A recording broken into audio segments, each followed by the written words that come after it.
Times now, Stephen, to no one's great surprise, the noble lie is still being lived by the BBC for fear of looking mean. BBC journalists fear being called racist in migration reports. The claim is these journalists have been shying away from covering certain details of stories, covering certain stories, because they don't want to be called racist for airing a certain view on air. And you'd think that they might have lived long enough to realise you're going to get called racist anyway. Have you seen the world in which we live? Maths is racist, the countryside is racist, like spelling's probably racist. There is if that's racist, you ain't going to get away from the accusation. Don't you feel, though, it's actually been quite encouraging, actually, in a way, since the trouble broke out in the Middle East last October, that there are different kinds of racism, because all the racism was basically we were the racists, right? White men were the racists. But now there's a kind of internecine racism going on within newsrooms where it's a little bit less obvious which way it can go. People still think you're a racist. Yeah, yeah, definitely. Somehow you've still done it. But so they've done this report, and I thought this is the thing that's got to annoy probably Simon, but I'm going to say it. They've really highlighted the bigger issue here, because yes, you can have your argument about how biased the BBC is, and it will also be true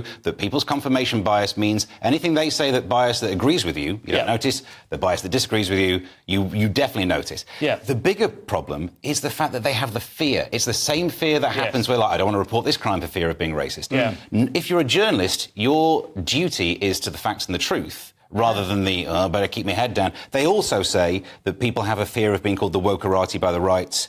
That small boat sailed. You work for the BBC. Yeah. Literally, you won't be able to win. No, they have no option there. I mentioned the noble lie, though. That was the book. I think his name was Robin Aitken, something like that. He used to work for the newsroom, and he published this at least 10 years ago, maybe 15. I think he's been on here saying that this is what happens in the newsroom. It's not that they tell lies. They call it the noble lie because, like Plato, right? For the good of the people. But they don't tell lies within broadcasting. It's simply, where is your searchlight looking, and if you find...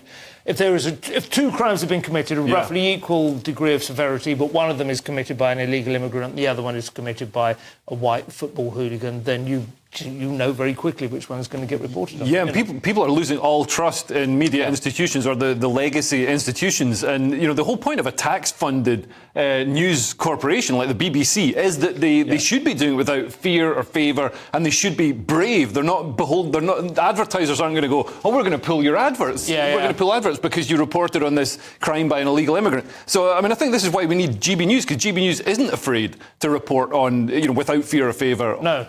On anywhere in society. Absolutely, and maybe the BBC could pay us a bit of money for doing that part of their job. Anyway.